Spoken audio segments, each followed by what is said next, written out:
Bom dia, turma.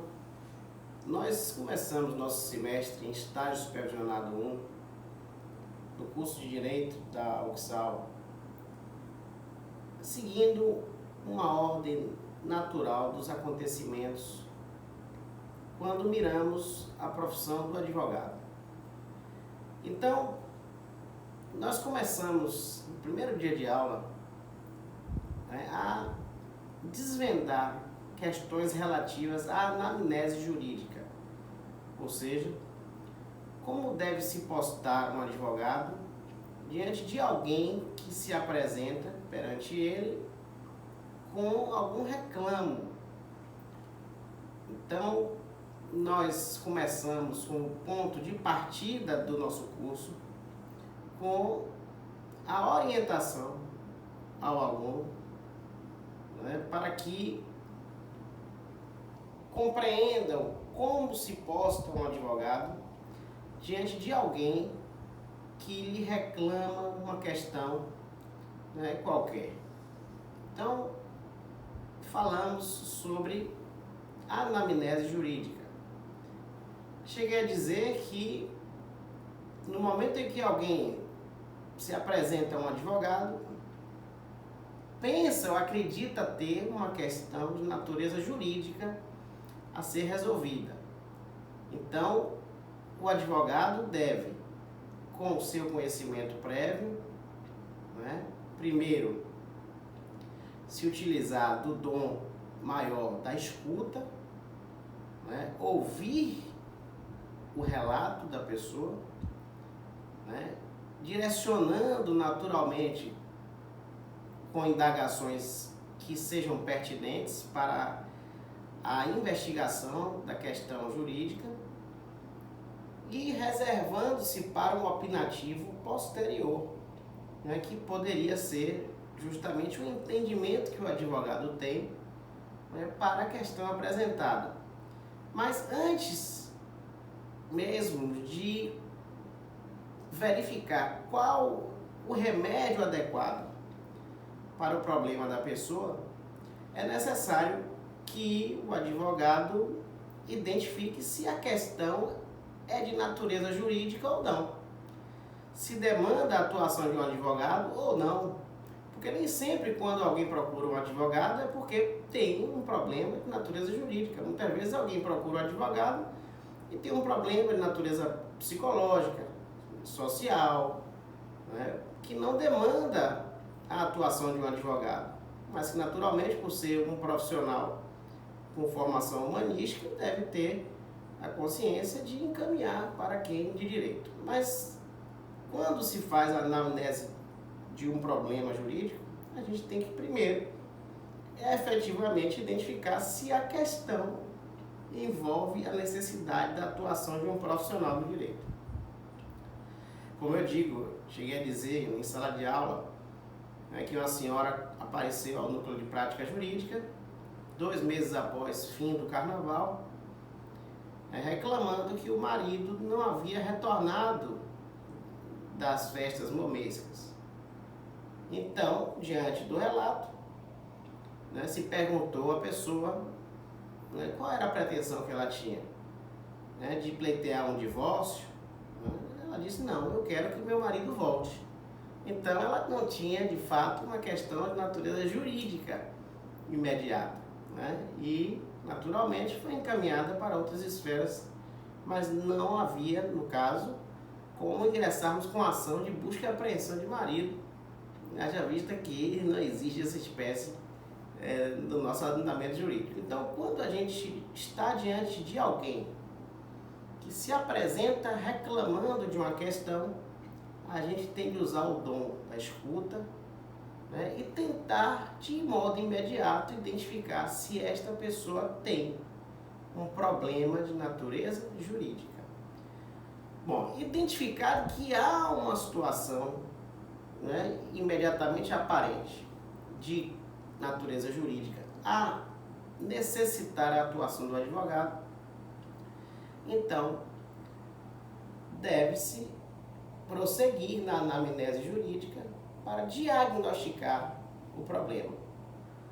Então, como na anamnese médica, Também o advogado, quando entrevista alguém, procura sinais e sintomas para averiguar se a pessoa realmente tem um problema que demanda a atuação do advogado. Então, disse que sinais são elementos materiais que se apresentam documentalmente com outros meios de prova, como testemunhas, né, perícias. Então, se alguém reclama uma questão jurídica, o advogado, na anamnese, precisa buscar elementos, né, sinais, ou seja, elementos materiais que demonstrem, que comprovem que esta pessoa necessita da atuação de um advogado.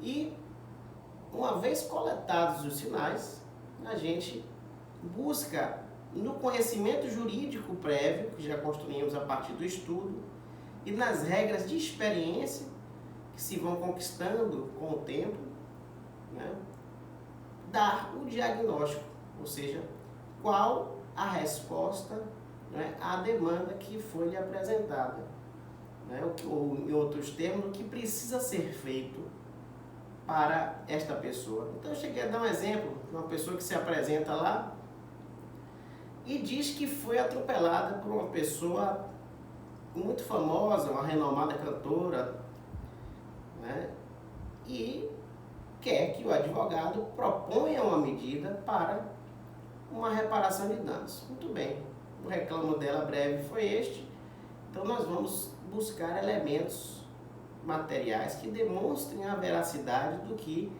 a pessoa apresenta. Lógico que quando nós atuamos na advocacia, nós precisamos nos convencer da verdade da pessoa, para que assim, inspirados na verdade dela, possamos atuar em sua defesa.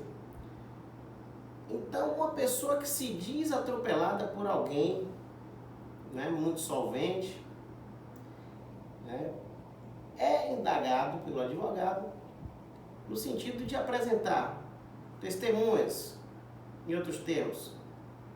A senhora, o senhor tem testemunhas de que foi atropelado? A pessoa diz não. A senhora tem, o senhor tem algum boletim de ocorrência feito? Não. Tem algum relatório médico de que foi atendido num posto de saúde ou atendido por um médico? Não. Teve algum dano, alguma lesão? Nenhum.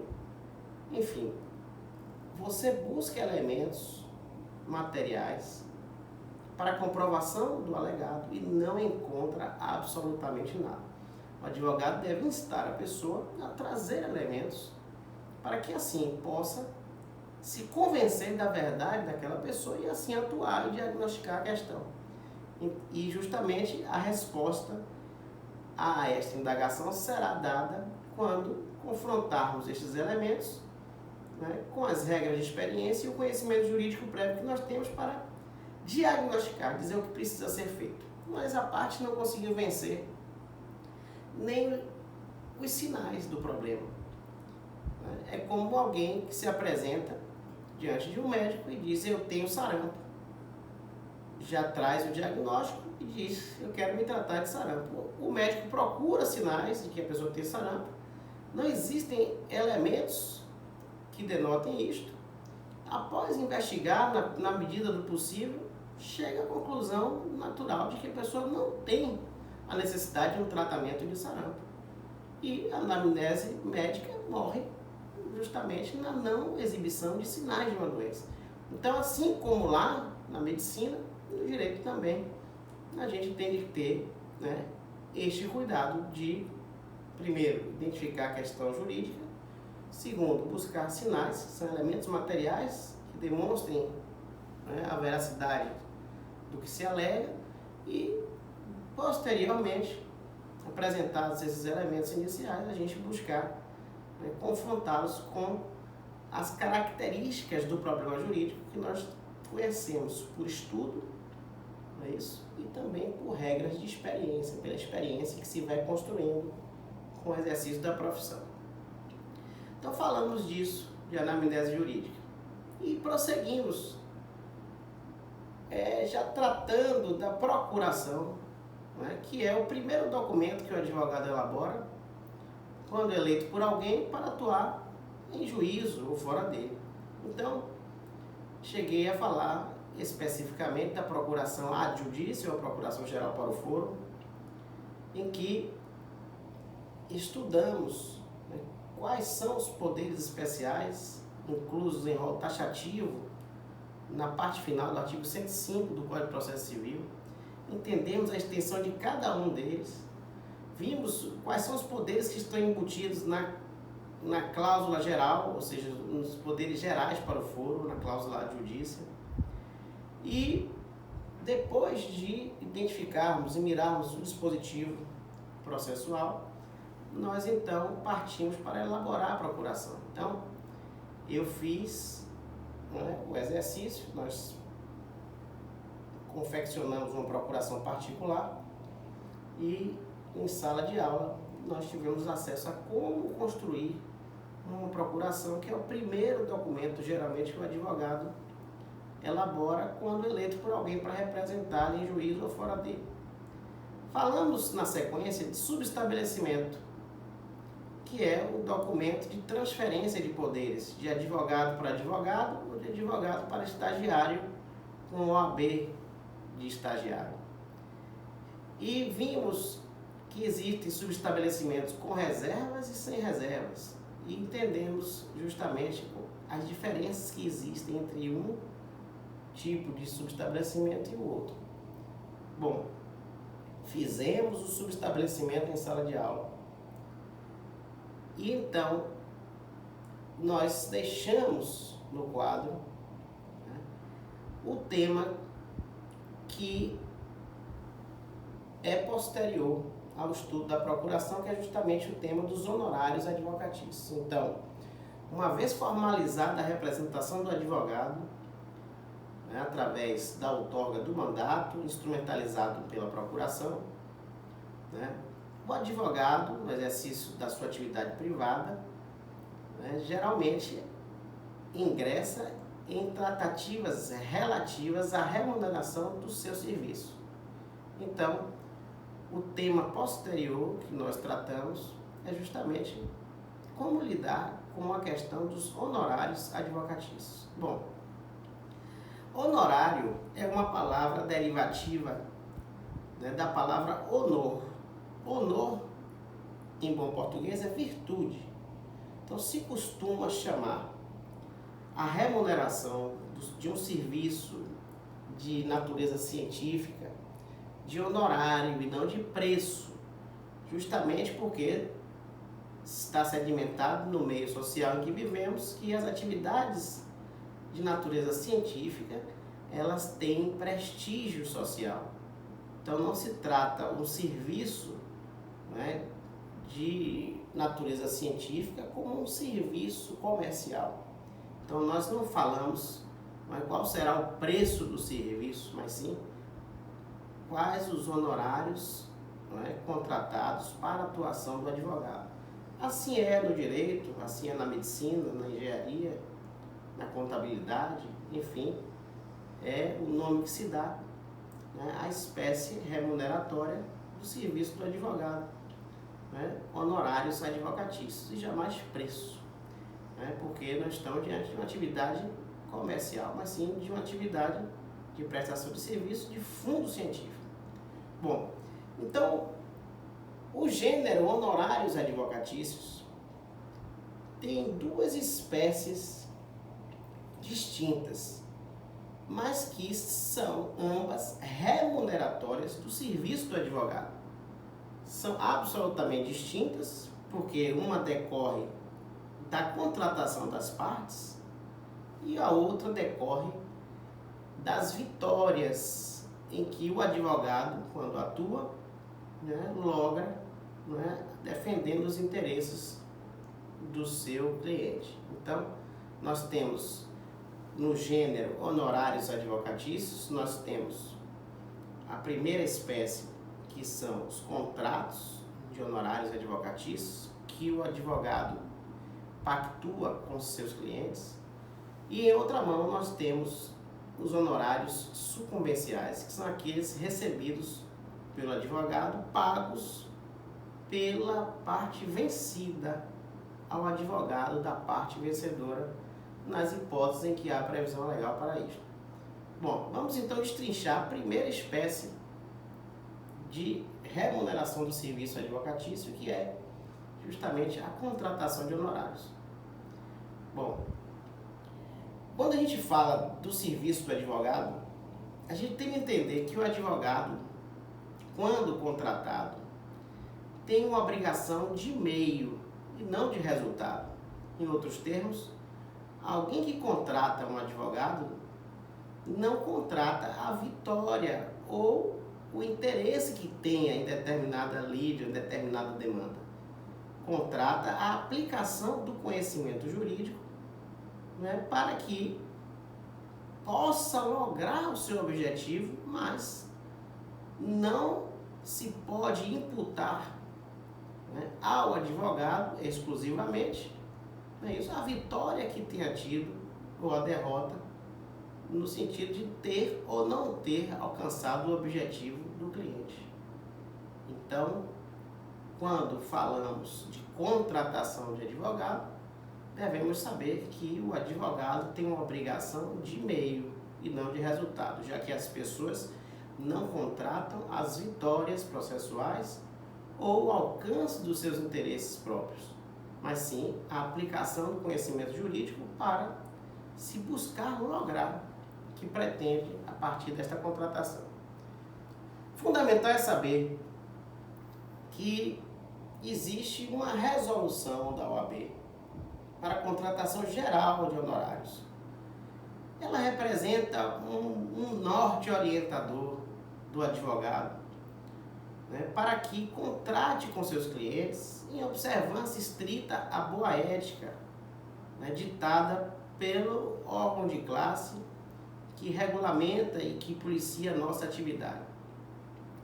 Então, falar de contratação de honorários é ter em mente que existe, né, ou existem parâmetros para a boa contratação de honorários, seguindo uma visão pré-concebida, construída pela própria Ordem dos Advogados do Brasil, né, para contratações consideradas éticas, corretas, boas.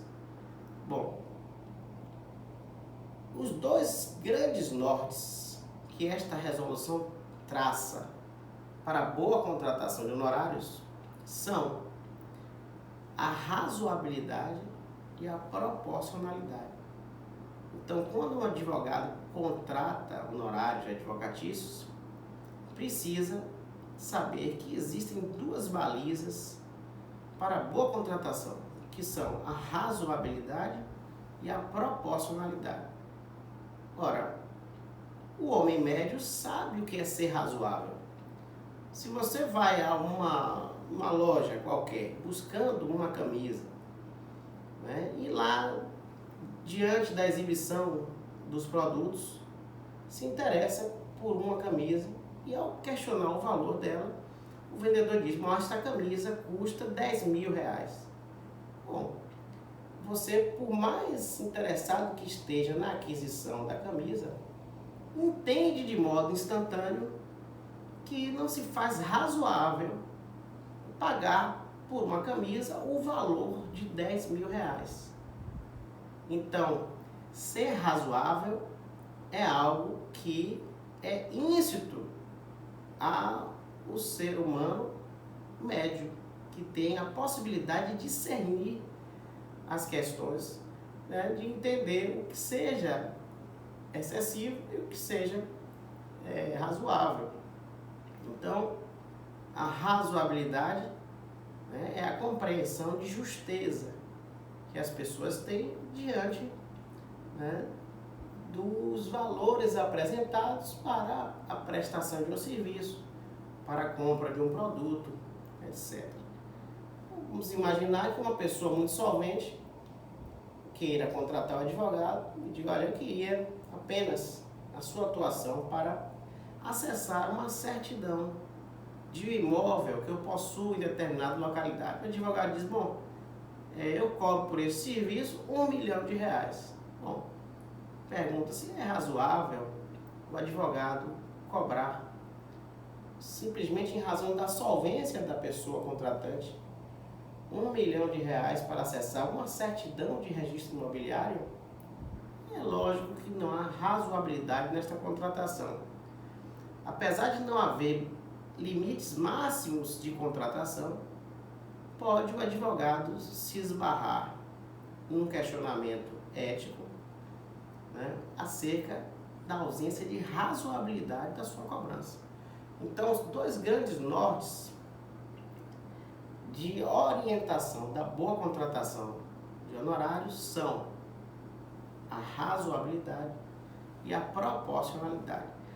Quando a gente fala em proporcionalidade, da mesma forma, o homem médio sabe ser proporcional.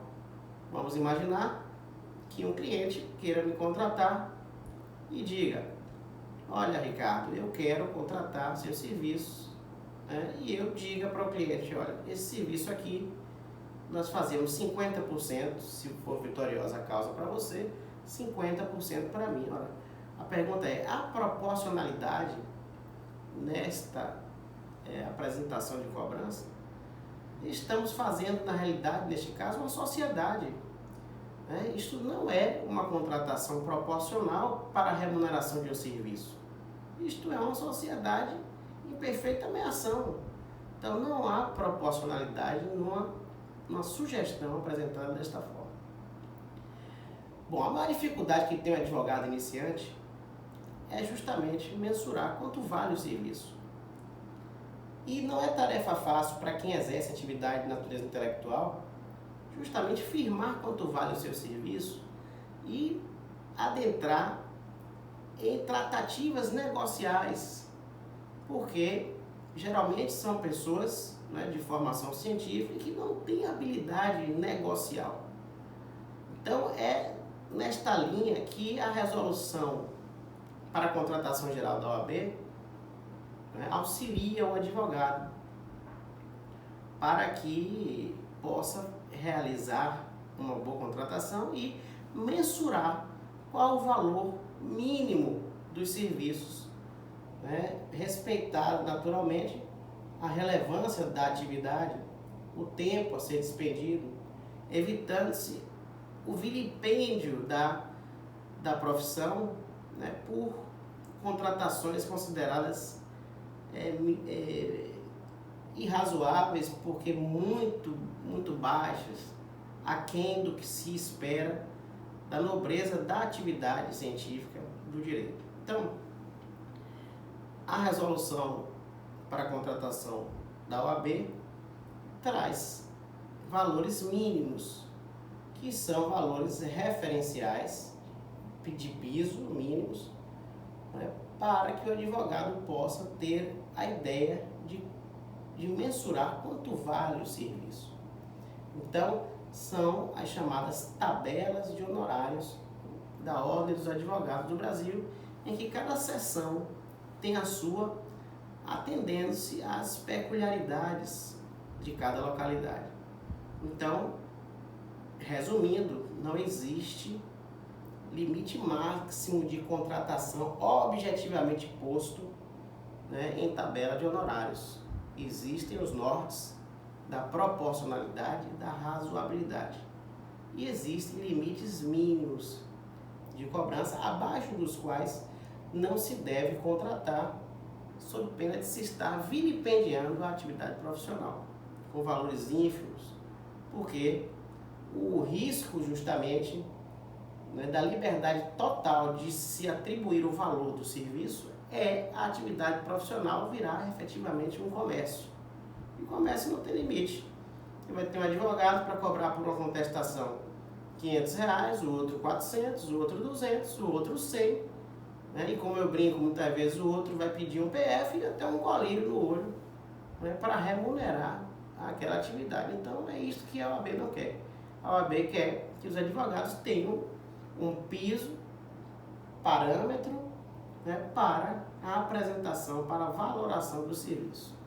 E lá tem a previsão distribuída em diversos ramos do direito e diversas atuações do advogado, em consultas, né, em atividades judiciais e extrajudiciais, de acordo com cada área de atuação do advogado. Então, em geral, resumindo algumas contratações, a gente tem o parâmetro da resolução da OAB para a construção dos contratos. É um auxílio que a OAB dá efetivamente ao advogado para construir seus contratos, sabendo mensurar os valores, né, que são mínimos, e também buscando construir a contratação e o modo de pagamento pela atuação, pelo serviço contratado. Né? Saibam, naturalmente, que a contratação de honorários, né, das duas espécies remuneratórias da atividade do advogado, geralmente a contratação é a que é mais constante, é a que viabiliza ao advogado o pagamento das suas contas, né, que viabiliza ao advogado justamente o custeio da sua vida. E os honorários sucumbenciais decorrem das vitórias esporádicas que ocorrem. Então, geralmente, os advogados sobrevivem em maior parcela dos contratos que diuturnamente entabulam com os seus próprios clientes.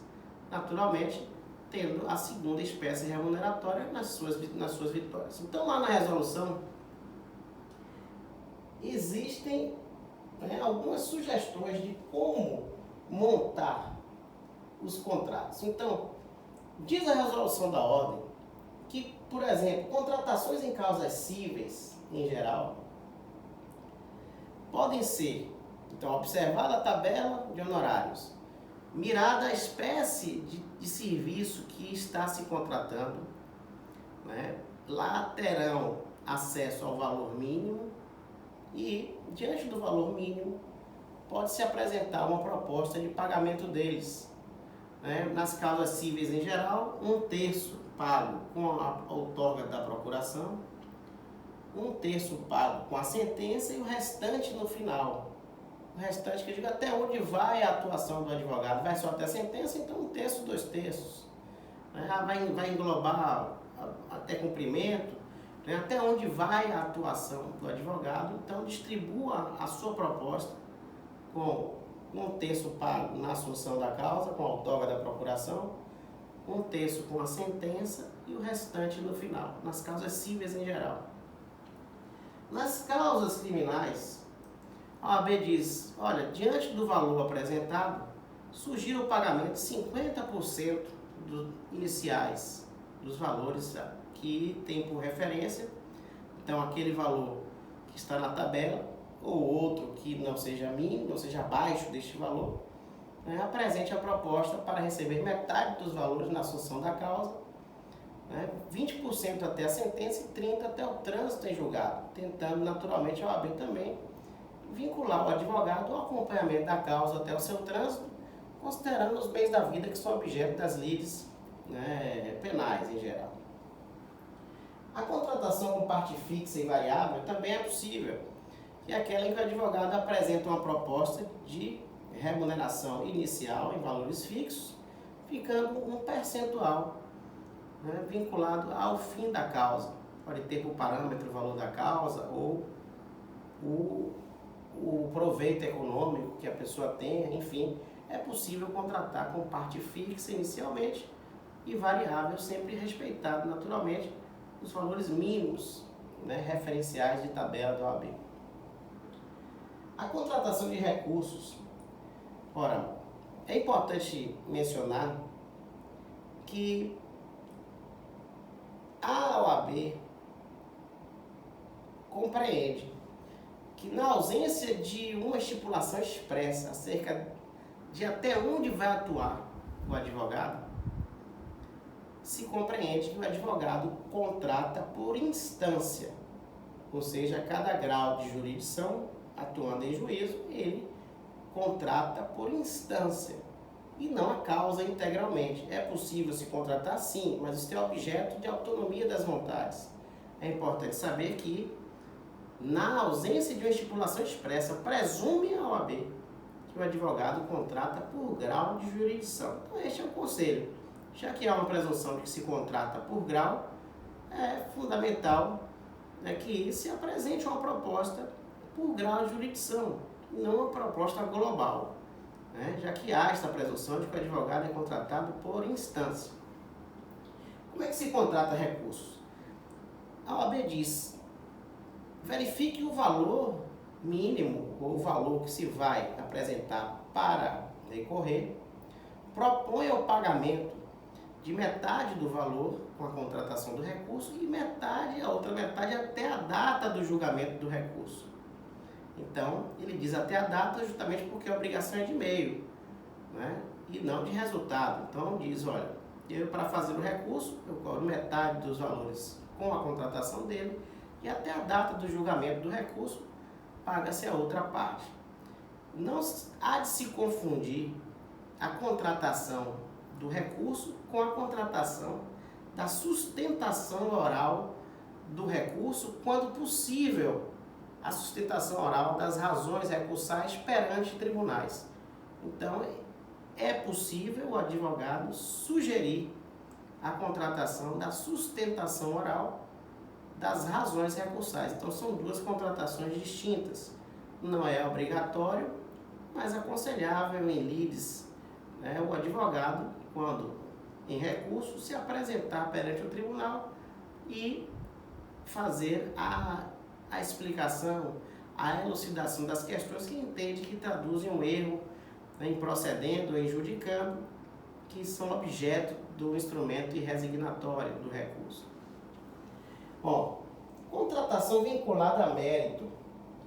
É possível a contratação vinculada a mérito exclusivamente, mas ela não é aconselhável, justamente porque se alguém contrata sempre vinculado a mérito, é possível que não se veja remunerado, já que a obrigação do advogado é uma obrigação de meio e não vinculada a um resultado favorável. Então é possível se contratar sim, e é comum em algumas contratações em determinadas áreas do direito, como por exemplo, quando o advogado atua em reclamações trabalhistas, atuando para reclamantes, né, para trabalhadores que desvalidos, sem suas verbas rescisórias, sem um novo emprego, não tem a possibilidade econômica de contratar inicialmente. Então é comum nas contratações com reclamantes, né, que são os trabalhadores na relação trabalhista, é comum os advogados trabalhistas contratarem vinculado a mérito favorável. Né? Também nas ações previdenciárias, em que se buscam direitos que não foram reconhecidos pelo INSS, né, pela autarquia federal.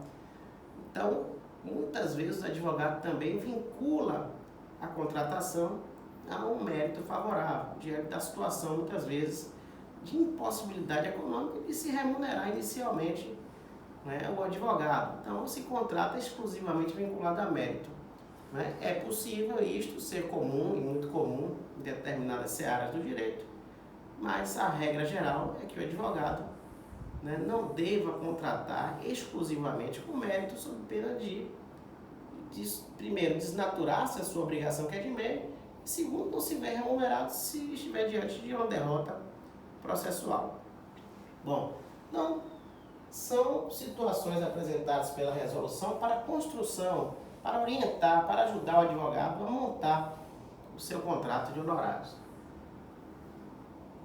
Aqui há uma referência também à resolução nas hipóteses em que há incidência de transação, renúncia a direito, revogação de poderes, desistência da ação, subestabelecimento nos honorários contratados. Então, a OAB entende que, havendo transação, renúncia a direito, revogação de poderes, ou seja, o cidadão contratou advogado, depois revogou os poderes dele, desistência da ação, entrou com a ação, depois desistiu, subestabeleceu a causa, quer dizer, tinha um advogado e substituiu ele por outro, né, nos honorários contratados, não altera o que foi contratado. Então, preserva-se a contratação, havendo quaisquer dessas incidências. É natural, entretanto, que o advogado tenha e exerça isto com razoabilidade, né? Porque imaginemos uma contratação em que o advogado faz uma previsão de atuação de 5 anos de trabalho, né, e se resolve a questão em 40 dias numa audiência de conciliação. Então, vai se cobrar todo o valor, havendo uma previsão de trabalho de 5 anos, vai se cobrar todo o valor. Bom, eticamente é a proteção da ordem, mas isto pode ensejar uma revisão contratual por abusividade, enfim, em juízo, questionar-se. Apesar de não haver o problema ético, pode ser que haja uma investigação legal da contratação. Então, o advogado precisa, naturalmente, agir com razoabilidade e entender que, em alguns casos, é melhor, né, renegociar, repactuar, né, o que foi contratado, sabendo, entretanto, que a incidência dessas situações não altera o que foi contratado, né, para questões éticas perante a ordem dos advogados do Brasil. Bom, a questão de custas processuais, despesas com deslocamento, hospedagem, alimentação, estacionamento, né, xerox, fotocópia, né, como se diz. Então, como fica isso? Bom, honorários é tão somente a parcela de remuneração do serviço do advogado. O que não for remuneração de serviço do advogado não é honorário. Logo, tem que estar excluído da contratação. Então, quando o advogado contrata honorários, está apresentando uma proposta para remunerar o serviço jurídico. Não está embutido nisto despesas com deslocamento. Um exemplo, o advogado vai atuar em outro município, que não do seu domicílio, ou em outro estado da federação. Então, quem deve custear esse deslocamento? Justamente o contratante. O advogado vai ter de ficar em Brasília, né? vai estar diante do STJ, do STF ou de um tribunal, outro qualquer, sediado em Brasília, sai de Salvador, né, e vai atuar em um processo distante. Então, o contratante deve custear o deslocamento, né, de Salvador para Brasília, a hospedagem, se for o caso, para que o advogado possa passar os dias necessários para a atuação. Também, né, a alimentação, né, dos dias em que fica lá, enfim. Estas parcelas pertencem, naturalmente, o custeio à parte contratante e não estão embutidas nos honorários já contratados. Lógico que essas parcelas devem ser mensuradas, né, com razoabilidade, de forma módica, tão somente para que o advogado possa exercer a sua atividade jurídica, isso, com dignidade e não com conforto máximo e absoluto, como se o advogado estivesse em férias. Não é esta a questão.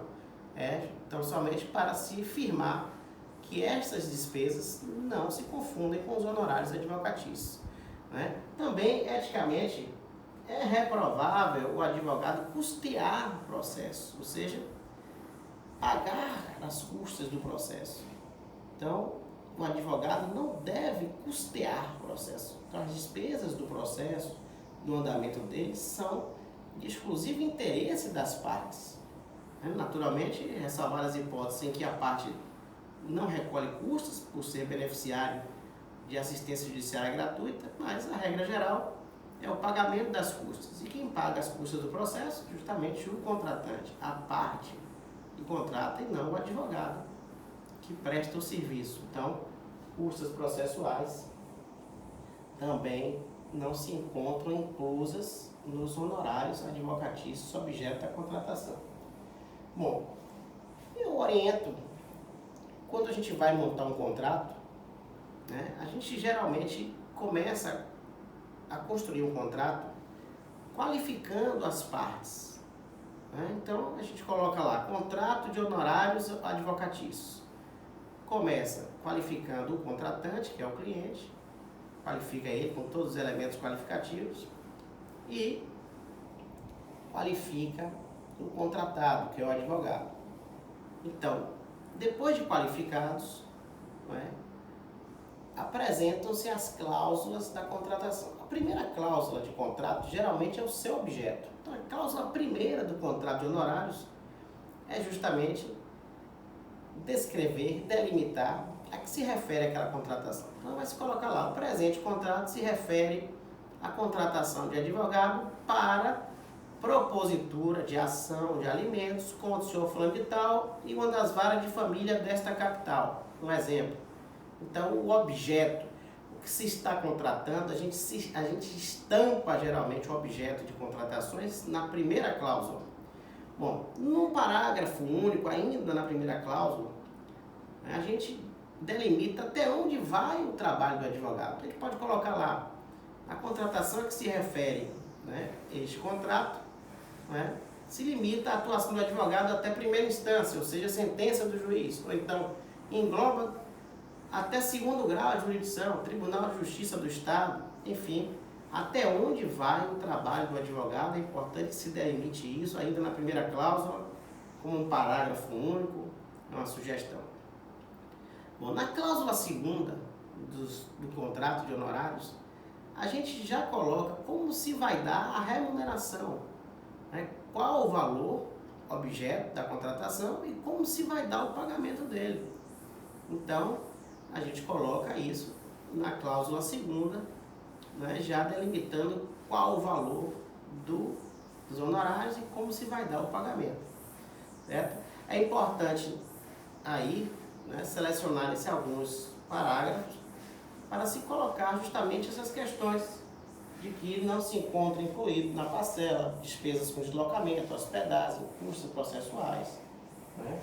E estas situações relativas à incidência de transação, de renúncia, revogação de poderes, o que não altera o que foi contratado. Então é importante em parágrafos detalhar, né, que na cláusula segunda o que se está contratando é honorários e havendo essas situações de necessidade de deslocamento, de hospedagem, de custos processuais serem pagas, isso não está embutido naquela parcela que é responsabilidade do contratante. Bom, a gente coloca uma cláusula terceira para delimitar justamente a questão relativa à natureza da obrigação do advogado, que deve se colocar que se contrata é uma obrigação de meio e não de resultado, e que o advogado não responde por letargia do Estado, não deve responder, né, por letargia, ou seja, por retardo dos serviços, da morosidade da justiça que é nítida, que é notória. Então é importante se colocar que o advogado não responde pelo andamento do feito, pelo acompanhamento, mas não responde por eventual letargia do Poder Judiciário. Porque existem situações que fogem ao alcance do advogado. O advogado tem um limite de atuação, né, que suplica que coloquem um processo, né, em trâmite normal, que despache, etc. Mas muitas vezes isso ultrapassa as forças do advogado diante da estrutura do judiciário, né, que geralmente é ruim, né, com precariedade, né, de servidores, de materiais, enfim. Então essas coisas ultrapassam as forças do advogado e precisa se colocar isso também lá na contratação. Bom, esta forma de você montar o contrato, né, pode-se colocar uma última cláusula, né, também relativa à eleição de foro, que geralmente a primeira é objeto e a última é onde se vai discutir, né, a cláusula, havendo alguma divergência ou questionamento da contratação. Então a gente elege o foro da comarca de Salvador para eventual discussão das cláusulas, enfim, do contrato. Então, basicamente, a estrutura do contrato é esta, né? Geralmente, em sala de aula, eu apresento o contrato, né, para que vocês tenham uma ideia de como montar. Isso em tempo nós faremos. Bom, vejam como eu coloquei o quadro. Eu falei de honorários advocatícios, comecei tratando de espécies remuneratórias do serviço e subdividi. Quais são as espécies remuneratórias do serviço? 1.1, a contratação de honorários. 1.2, honorários subcomerciais. Então, Duas são as espécies remuneratórias do serviço advocatício: a contratação que o advogado faz com seus clientes e a sucumbência que recebe nas vitórias processuais pagas pela parte vencida ao advogado da parte vencedora. Então, tem natureza absolutamente distinta. Esta decorre da autonomia das vontades, não é isso aí, entre o cliente e o seu advogado, e esta decorre da sucumbência, ou seja, da vitória processual, em que a parte vencida paga honorários ao advogado da parte vencedora. Então, esta sim tem parâmetros máximos. Então, o Código de Processo Civil, né, estabelece parâmetros máximos, limites percentuais máximos, né, para as causas, né? O novo Código de Processo Civil trouxe alterações substanciais nos limites máximos, mas o advogado, quando tem arbitrado honorários em processos, o juiz deve observar o tempo de duração, né? O trabalho feito pelo advogado, enfim, quando vai firmar percentual, né, de honorários a ser pago ao advogado, ele deve observar o trabalho, o zelo do advogado, né, as circunstâncias da sua atuação, a qualidade do trabalho. Isto é que deve ser objeto de fixação e não o valor da causa exclusivamente. Ou seja, não é justo ao advogado, depois de anos a fio de trabalho, um trabalho de qualidade, sem nunca ter perdido o prazo ou abandonado a causa, né, ter a fixação de honorários num parâmetro mínimo, né, em razão da vultosa quantia a ser percebida pela parte. Então, isso não é objeto a ser mirado pelos juízes quando fixam honorários sucumbenciais. Então, são critérios de fixação de honorários sucumbenciais: o tempo, a qualidade do trabalho, as circunstâncias em que foi prestado, enfim, isto é que deve ser observado quando o juiz mensura quanto deve se pagar a título de honorários. Bom, houve uma alteração no Código de Processo Civil, como eu vinha dizendo, em 2015, né, que reduziu sobremodo as condenações de sucumbência quando réu à fazenda pública. Então, quanto maior a condenação contra a fazenda pública, menor será o percentual de condenação em honorários sucumbenciais. Então, apesar de ter havido esta redução drástica, muitas vezes a depender do valor das condenações contra a fazenda, em detrimento dos advogados, dos particulares, quando vitoriosos nas causas, né, em que litiga contra a fazenda pública, em contrapartida, houve a previsão da possibilidade de aumento de sucumbência, ou seja, se uma pessoa trabalha em primeiro grau e o juiz lá condena em primeiro grau em 10% sobre o valor da condenação a título de sucumbência. E a outra parte descontente prossegue recorrendo. Então, se perder o recurso, pode-se majorar e deve-se majorar os honorários arbitrários em primeiro grau, até o limite máximo de 20%. Então, isto foi algo interessante, porque antes também de 2015 não havia esta previsão de majorar-se, né, esse honorário de sucumbência a depender dos níveis de jurisdição. Então, hoje é possível, né, a pessoa, quando recorre, ter de pagar uma parcela maior de honorários ao advogado da parte vencedora. Também há previsão de honorários no cumprimento de sentença. Então, vamos imaginar que uma sentença transita em julgado, né, inaugurando a fase executiva do feito.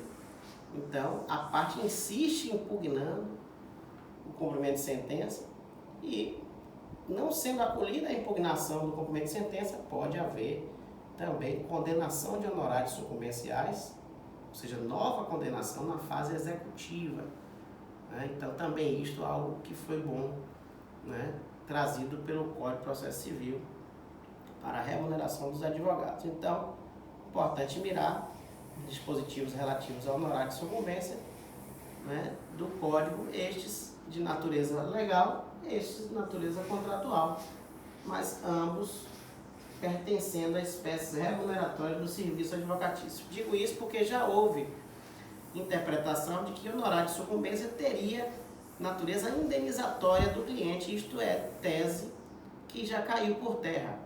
Então, os honorários sucumbenciais são sempre do advogado, salvo a estipulação expressa em contrário. Isso diz o Estatuto da OAB, né, em proteção naturalmente a esta parcela remuneratória, então, que pertence ao advogado. Então, os honorários sucumbenciais não têm natureza indenizatória do cliente que pagou inicialmente, que contratou o advogado. Pertence ao advogado, salvo se o advogado renuncia em favor do cliente expressamente na contratação. É bom, importante se dizer isso. Então, estão aí questões relativas a honorários advocatícios e a gente prossegue, né, em próxima com a petição inicial, para a gente justamente abraçar o rito ordinário, compreender o processo em sua marcha concatenada e dominar a técnica redacional forense, conhecendo a estrutura dos documentos, né, e prosseguimos assim, né, abraçando o rito ordinário, né, chegando até a sentença e recursos, né, ao final da nossa jornada de estágio supervisionado. Então, até lá e obrigado.